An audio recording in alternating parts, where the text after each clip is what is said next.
Hey guys, I'm Bhavatarani, Assistant Professor, Department of English, Unaided Program, National College Trichy. So, in this video, we're going to see a short outline of Elizabethan age, which starts from 1558 to 1625. So, moving to the short introduction of Elizabethan age, the Renaissance period in English literature is also called the Elizabethan period or the age of Shakespeare. The Middle Ages in Europe were followed by the Renaissance, and Renaissance means the revival of learning, and it denotes in its broadest sense the gradual enlightenment of the human mind after the darkness of the Middle Ages. So now moving to the political summary of the Elizabethan age.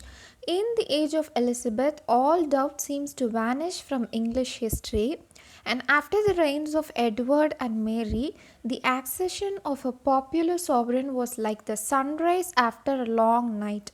So, in the words of Milton, we suddenly see England as a noble and puissant nation rousing herself like a strong man after sleep and shaking her invincible locks. Elizabeth, with all her vanity and inconsistency, steadily loved England and England's greatness, and that she inspired all her people with the unbounded patriotism which excels in Shakespeare, and with the personal devotion which finds a voice in the Fairy Queen. So, under her administration, the English national life progressed by gigantic leaps rather than by slow historical process, and English literature reached the very highest point of its development during the age of Elizabeth. And then we have characteristics of the Elizabethan age.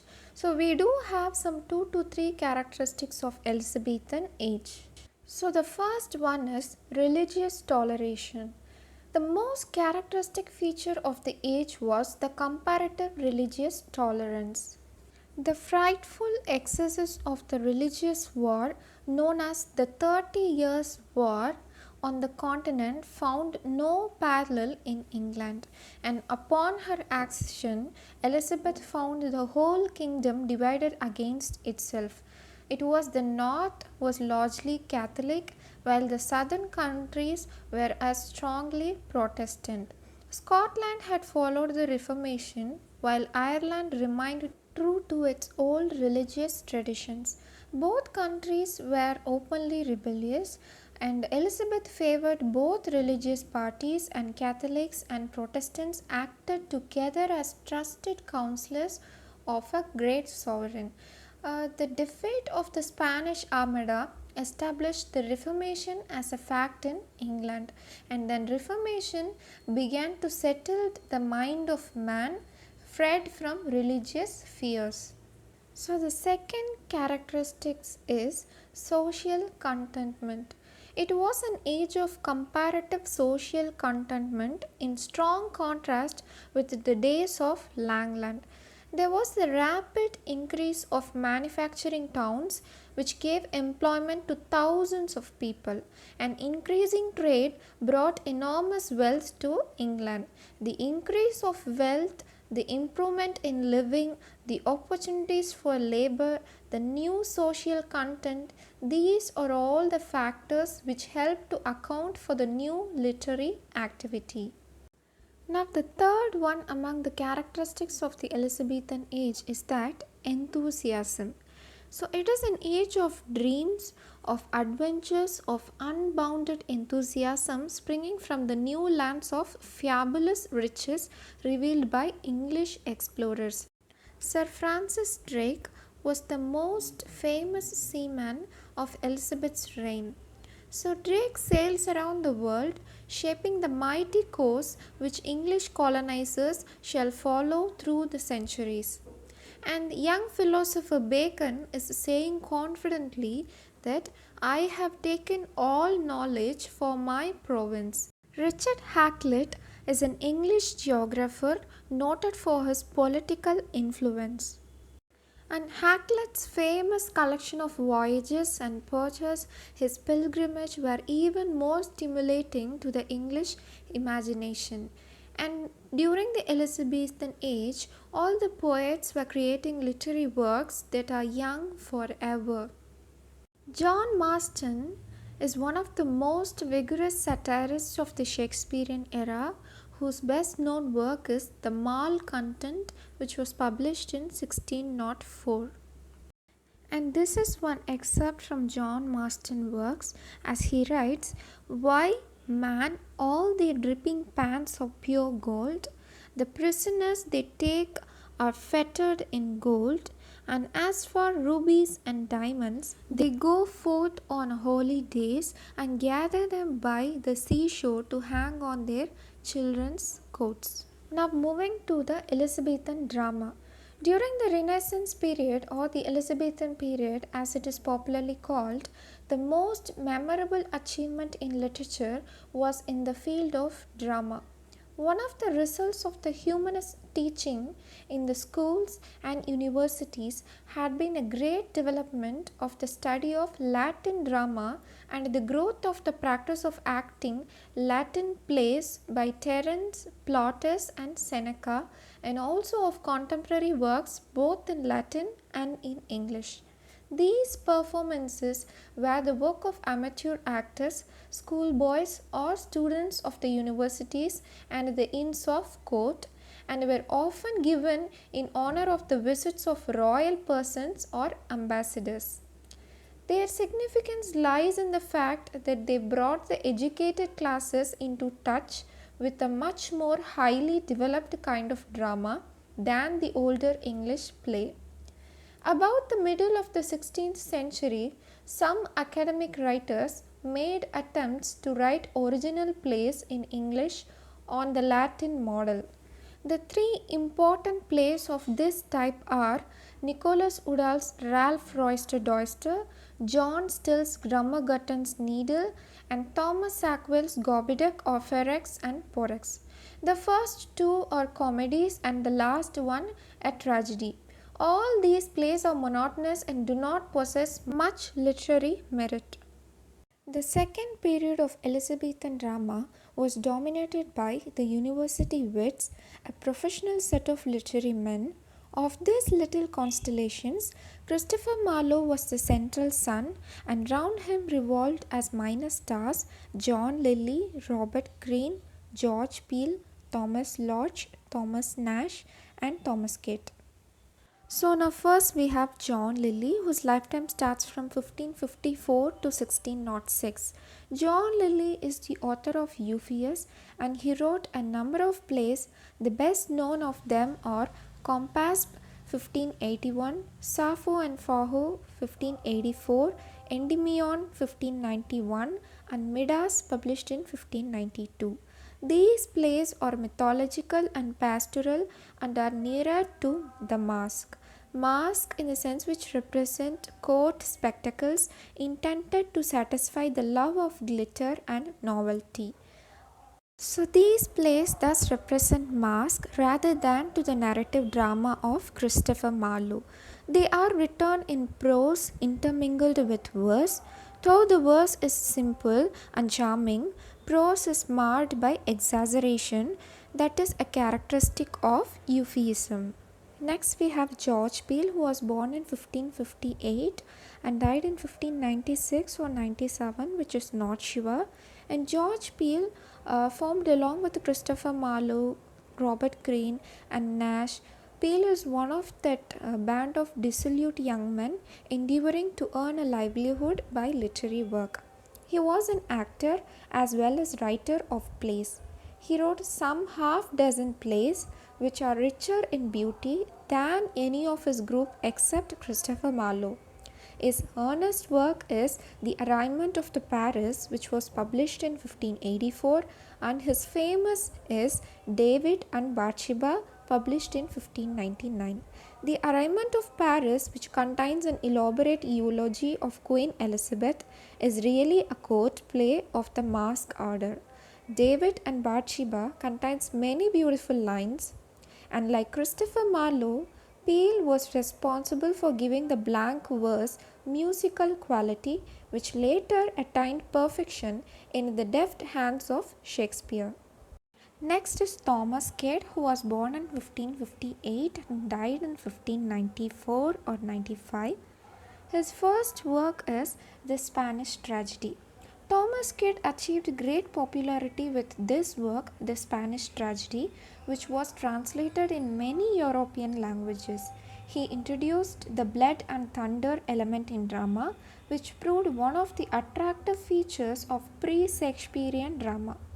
Though he is always violent and extravagant, yet he was responsible for breaking away from the lifeless monotony of Gorboduc. Next, we have Robert Greene, who was born in 1560 and died in 1592.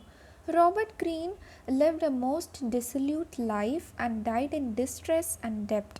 His plays comprise Orlando Furioso, Friar Bacon and Friar Bunge, Alphonsus, King of Aragon, and George a Greene.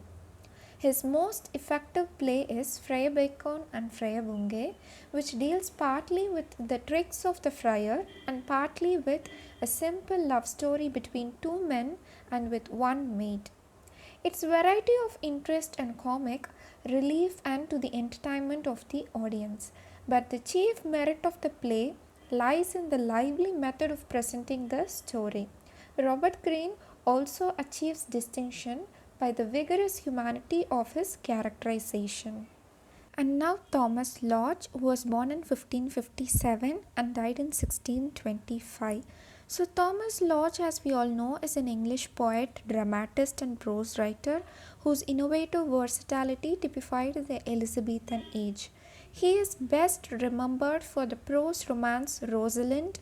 It is the source of William Shakespeare's As You Like It. His work Scylla's Metamorphosis, which was published in 1589, is an obedient verse fable, is one of the earliest English poems to retell a classical story with imaginative embellishments, and it strongly influenced Shakespeare's Venus and Adonis.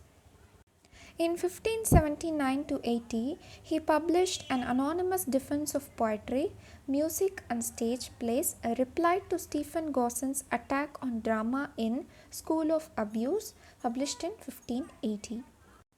Thomas Lodge also wrote A Looking Glass for London and England, which was published in 1594 in collaboration with Robert Greene. Next we have Thomas Nashe, who was born in 1567 and died in 1600. Thomas Nashe is considered to be a dominant literary voice in Elizabethan England. Elizabethan literature makes little sense without Thomas Nashe. We are used to thinking of Elizabethan literature with Shakespeare at the center, but evidence suggests that although Shakespeare was considered an important writer in the last decade of the Queen's reign, Nashe was one of the dominant literary voices.